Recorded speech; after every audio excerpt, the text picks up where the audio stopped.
Good day at good morning mga ano natin yan, mga takasiklista. Eto, naisipan po namin ngayon na pumanik ng Aguila Base at yun nga po ang dami naming nakasama dun sa taas. Ang dami po rin pong pumanik. Ayan, palingon-lingon lang po tayo kasi baka po tayo ay mahagip ng tricycle.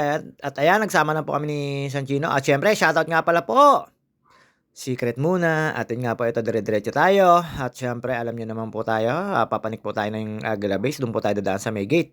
At do'n nga po kami dumaan sa may gate at, kasasabi mo nga lang JT, eto wala po tayong tsismis. Napakainit na ho ng panahon pero pagdating po sa taas napakalamig po pero nandito na po kami sa baba na uminit naman po agad nung pagbalik namin. At siyempre eto, UP Gate po ito, dito po tayo papasok, dito po tayo mag-e-entrance at siyempre diyan din po rin tayo mag-exit at siyempre hindi po tayo maaaring hindi dadaan sa St. Therese pag-uwi. At yun nga po, sumimple lang po tayo ng padyak dahil po namimiss ko rin po pumadyak at may nakasabay po kami dito. Napakalakas pong babae, yung chain ring niya tsaka yung pong cogs niya parang nasa 30 lang. Basta gano'n lang ho kaliit. Makikita niyo po mamaya binasic-basican lang kami pero siyempre physically fit na yung kanyang katawan. Ayan, uy, uy, nakapang jersey ng bike. Hindi lang po kasi nagagamit kaya ayan nagamit na po natin. Sabi mo hindi nagagamit tapos ayan nagamit na natin. Ikaw talaga JT, ang gulo mo, ligalig mo. At yun nga po eto sumikat na po yung araw, wala po tayong mamamarites ngayon dito po sa taas, meron po tayo may nakakwentuhan at yung siklistang babaeng napakalakas. Hindi ko po puwedeng sabihin na 'pag lumingon ka, akin ka kasi napakalakas po, di ko po abutan. Dito po tayo dumaan sa may Umali. Pagkarating po rito, ayan nakita niyo naman po may nagsusumba. Mga maiinit na nanay na nagsusumba. Hindi ko po napiling mag-stay diyan kasi po papanik po kami ng Aguila pero nanghihinayang ako. Ang dami pong maiinit na nanay at yun nga po eto, kanan lang po tayo diyan paglampas po ng Umali. Pagdating po dito, dire-diretso lang po 'yan, papanik po ng forestry. Sa forestry naman po, kailangan po natin kumanan do'n sa may building po do'n, pakanan naman po do'n pagdating po sa may taas ng forestry or sa may basta 'yun po 'yun. Nakakalimutan ko na po yung tawag do'n sa anong 'yan, basta papanik po tayo ng forestry dito. Daan po tayo dito may hospital, may tennis court. Meron po mga building dito na pinagtatrabahuhan ng mga taga rito. Siyempre, building ba naman. Ang ligalig mo JT, wala ka lang masabi. De, joke lang po yun. Ayun, sana all ate, nagwo-walking. At pagkatapos po namin dito makapasok sa mismong, ang tawag dito, palistahan at mag-iiwan kayo ng ID tapos may bayad po kayong 30. Ayan, papaling na po tayo. Dito po namin nakasabay. Di po namin abutan yung sinasabi kong siklista pero kasabay po namin ano po, nagpalista po ng pangalan do'n, ayun, sana all. At diyan po, makakasabay po natin mga nagwo-walking. Ako po ay bike, siyempre alam niyo na. Ang dami pong pumanik dito ngayong araw na 'to, tsaka ang dami rin pong bikers na pumanik, nakakasalubong namin, nakakasabay namin, nag-o-overtake sa'min, basta kami chill-chill lang, ayan, nakita niyo naman po. Siyempre hindi maaaring di ko kasama diyan si Sanchino, ang aking ka-sparring partner.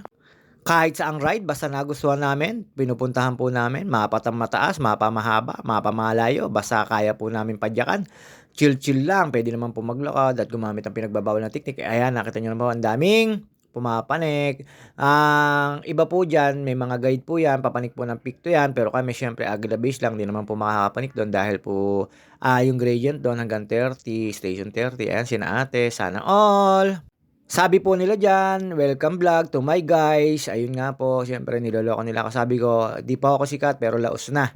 Siyempre nagkakabiruan lang at nagpapaano lang din po sila, mahaba-haba pa po yung lalakadin nila. Pati naman din po kami, mahaba-haba pa yung papadyakan namin.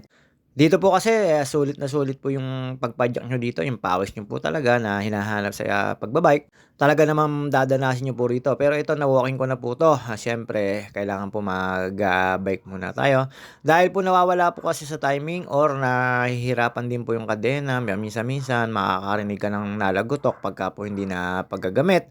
Kaya kailangan din po na mag-stay ng stamina, sa stamina po tsaka yung sakit ng tuhod. Medyo pagka matagal po hindi kayo napagpadyak, mararamdaman niyo po 'yan 'pag isa kayong siklista. Siyempre, dito po, tayo ay papanik, kokonti lang po mga sasakyan, kokonti lang po dito yung o-overtake sa'yo, yung makakasalubong mo, kaya masarap po ditong pumadyak. Hindi po kayo puwedeng, tatabi o bubusinahan, basta 'pag may narinig po kayo na mga motor, alam niyo na po 'yun, tabi na lang po kayo, hindi na kayo kailangang businahan pa rito. Yung mga may habal-habal po rito, ang sabi po sa'kin ni Kuya Lando ay 100 daw po per sakay or kung dalawa kayo 200 basta yun. Habal-habal po kung tawagin nila, ipapanik po kayo hanggang Aguila Base kung ayaw niyo po mag-walking. Then kung gusto niyo po dun na kayo mag-walking, papanik po ng Picto, puwede naman po yun basta kung may 100 kayo bawat isa. 'Pag dalawa ho kayong sakay siyempre 200 po yun. Yun po yung kalakaran dito kasi medyo pataas naman 'to at medyo napakalayo. 8 hanggang 9 na kilometro 'to alam ko ha, hindi po ako sure. Pero yung gradient na tinatawag, 'di po ako aware dun dahil wala naman po akong speedometer, tsaka yung mga gradient para nakita. Ayan, magkasabay na kami ni Pinsan Gino, nagkukuwentuhan lang kami, hinahabol po namin diyan yung babaeng napakalakas. Napakalupit talaga po nung kanyang chainring at tsaka yung kanyang cogs, napakaliliit po. Tapos mountain bike naman po yung gamit niya, kaya lang siyempre medyo delikado lang po yung brake niya kasi yung brake ng gamit niyang bike ay mechanical. Eh, wala naman po tayo pandun, tayo naman po ay isang ano lamang, nakakabili at nakakapagpundar, ayun nga po. Wala po siyang hydraulic at nakita ko po naman ay medyo basic-basic lang naman po sa kanya sa pag-ahon. Sa preno ng bike kasi iba po yung hydraulic, iba po yung digoma, iba po yung di-kable. Yun nga po siyempre dahil sa di-kable medyo baka malagot, di hydraulic naman, pagnipis na lang po talaga nung apat ang kailangan mong palitan at ito, ayan nakita niyo naman po, maaraw na po. Pero napakalamig pa pong pumidal niyan mga kasiklista. Sa lahat po ng mga kasiklista ko, ingat-ingat po tayo sa pagbabike at siyempre alam niyo naman tayo kailangan pagpawisan pero wala po tayong pinaghahandaan. Baka April pa, April 18, 19 sana mapasama ako, Marinduque ride, basta makikisali po tayo sa may mga ride na yun. Tapos makikita niyo po ako pagpuspusan na ensayo ko. Kailangan po natin ng pagpapaano ng binte, pagpapalakas at pagpapaano ng stamina dahil po di ko po alam kung ano meron po sa Marinduque, kung gaano po katataas ang ahon do'n. Basta sana kayanin namin. At sana matuloy kami by April, ayun nga po at, siyempre napa-oo na tayo. Sana hindi tayo maging busy no'n. At sana po tumaon o tumime o do'n sa date na darating na pag-ride namin ay free ako. Siyempre alam niyo na at, sasama po tayo, Marinduque po 'yun, diyan po tayo lagi naghahanda pagka malalayo po yung ride at siyempre simula po dito hanggang Lucena ipipidal po namin or sa Batangas. Hindi ko pa alam kung saan sasakay basta makikisama lang po kami. Alam niyo na, wala naman po tayong alam pa sa Marinduque, pero madali naman pong basahin ng kalsada basta po may mga signage. Dito pa 'pag ride kayo depende na lang po sa pagpadyak niyo at puwede naman niyo pong paspasan, puwede niyo pong dahan-dahanin basta kami ay one to lang dahil nag-aano rin po kami ng mga naglalakad diyan, nakikipag-usap, naggo-good morning 'pag dito po kasi siyempre, wala naman po kayong makakasalubong o makakasabay na iba kundi yung mga papanik ng Picto or magbabike dito at yun nga po siyempre 'pag pababa ka maggo-good morning ka. At yun naman may response naman po yun dito, siyempre mahirap lang po dito pagka po kayo nasiraan o naplatan lalo pagka wala kayong dalang pam-vulcanize or pambomba sa bike lalo sa motor. Di ko po alam kung saan sila nagpapa-vulcanize dito. Siyempre, dito pagka po nasiraan ka, sure ako kailangan mo ng mekaniko.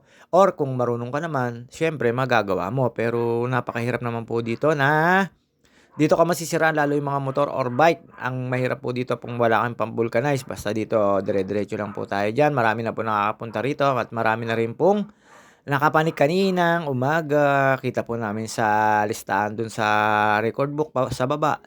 Kailangan mo po kasing i-record yung pangalan mo bago ka pumanik dito. Then kailangan mo rin pong mag-check out ng record para alam nila kung wala ka na diyan o kung nandiyan ka pa. Basta dito, umaga pa lang alas 6 puwede na pong pumanik hanggang sa alas 4 po. Pero pagdating po ng hapon, hanggang alas 2 lang po yung pagpanik. Hindi na po pinapayagan, naka-close na po sila. Yun ang po sinasabi sa amin ng guard. Eto po yung panahon pa ng bagyong malakas na bagyo. Ayan po yung tumaob na medyo sari-sariwa na po ang puno. Siyempre tinubuan na ng mga ugat-ugat. At dito paglampas po natin, ayan, medyo may kahabaan na yun sina ate. Napakahaba po ng lalakarin niya. Wala pa po tayo sa kalagitnaan. Pero pag narating niyo po yung Makiling Forest, medyo malapit-lapit na po tayo. Mga ilang kilometro na lang yon. Pero ito, napakahaba po nito na ahon pero wala pong lusong. Meron naman po recovery pero hindi ho ganun ka-recovery. At sa mga siklista, or kung sino man ang may nakakaalam na recovery, alam po ng isang siklista yon tsaka na nagwo-walking yon. At ayun nga po, hinahanap po yan ng mga talaga ng mga siklista, lalo po naman nagjo-jogging, recovery, lalo po sa nag-aahon. Ibig sabihin po no, medyo patag para po mawala yung pamimitig or pag-ano ng mga kabintian. At minsan naman, pagka naman po napasobra kayo ng pahinga, ay yung tuhod niyo po ay medyo manlalamig. Oo, nararanasan po yan ng isang siklista, yung manlalamig po yung tuhod na sa sobrang pahinga sa ride. Hindi rin po masyadong maganda pagka sobra pahinga kasi mawawala po sa momentum yung tuhod niyo, mas masakit po, mas tatama din kayo. Ewan ko kung tama po ako mamali ha, basta yun lang po yung pagkakaalam ko at siyempre ayan, papaling na po tayo diyan. Medyo nasa kalahatian na po yan pero malayo pa, talagang malayo pa bago mo marating yung Aguila Base. Sa Aguila Base naman, ang dami pong nandoon na nag-aantay sa mga tourist guide kasi po sa Aguila Base do'n po kayo puwede magpahinga, uminom ng tubig, kumain, mag-refill, lahat, mag-CR dahil po 'pag papunta na po kayo ng Pictou, wala na po kayong makikitang CR at wala na pong kainan. Kaya po sa Aguila Base sila ano bang tawag dun, mag-i-stopover, kakain, puwede naman po kayong magpaluto dun ng pansit canton or meron naman po mga turon dun tsaka marami pong ano dun at siyempre si Ate Marsa at si Kuya Lando, yun po yung mga kakilala namin dun, eh, hindi po sila tindera kaya ayun, buko lang po tayo, inom po tayo ng buko at ito pagkalampas niyo po dun, eto, medyo nalalapit na po tayo. Ayan si Ate, nakita niyo naman po pumadyak, oh, napakaliliit po ng cogs niya tapos napalaki po nung kanyang crank. Nakita niyo pong pumedal basic na basic na. Ako medyo hingal-hingal na pero hindi ko po siya malayuan kasi nakakahiya naman. Ayan, nakita niyo po nasa hulihan kami bago namin inabot dito na sa mismong malapit sa taas. Pero dun po sa baba napakalupit pong pumadyak nung nakita ko po yung cogs at crank. Napakaliliit tapos napakalaki po ng crank. Yung crank po ay dun sa may pedals. Ayan si ate at umorder na po tayo diyan ng buko, ayun nakipagbiruan po tayo diyan kay ate at, pumanik na din daw po siya sa taas at sabi ko, "Ate papa-video." Taga-Maas nga raw lang po siya at, sabi ko ayun si ate, oh, ayan, oh, yan yung malakas na yan. Sabi ko, taga-Kalamba kami, Pansol at yun nga taga-Maas lang siya at kilala niya po yung lagi kong nakakasabay at nakakasalubong si Tatang na 73 years old. Ayun, kumuha po ako ng turon, favorite po yan tapos isa pang buko. Uy, uy, medyo manipis na ang JT, iilang kilos na lang yan. Ang babawasin mo, tatapyasin mo. At ayun, pagkakuha ko po ng buko, upo lang po tayo, nakipagkwentuhan tayo sa kanya at sabi ko, kunan ko siya ng video at humayi siya. Ayun naman, nakisama naman. Mabait naman pong kausap at nakikipagbiruan naman po, kaya lang hirap patawanin. Siyempre, alam nyo na, may ganun po talaga. Pero nakikipag-usap naman po talaga, nakapag-ano raw po siya, taalop. Pero reverse, aba, nihayaag ko, sabi ko, ayan si ate, nihayaag ko, Laguna Loop, sabi niya pa rin, reverse, mas madali daw. Eh, ewan ko ba, gaano kalakas tong si ate na to. At yun nga po, pagkaikot ko po dyan, ayan, nakita niyo naman po ang dami at kinunan ko uli si ate. At habang nakipagkwentuhan siya dyan, nangiti-ngiti na kasi siyempre, gino-joke-joke ko na. At may nakatabi ho kami na medyo papunta na sa senior citizen, researcher. Siya naman, hindi ko po alam kung saan siya nagtatrabaho. Ayan si ate. At ayun nga po, hindi na tayo magtatagal dito. Hanggang dito na lang po ang video natin. Habang nakipagkwentuhan kami, siyempre, behind the scene, alam nyo na, kailangan bula-bulahin siya. At yan, taga-Maaso yan, pero napakalupit pong pumanik niyan. Alam po ni Pinsan Chino yan. At yun nga po, hanggang dito na lang po tayo. Babu!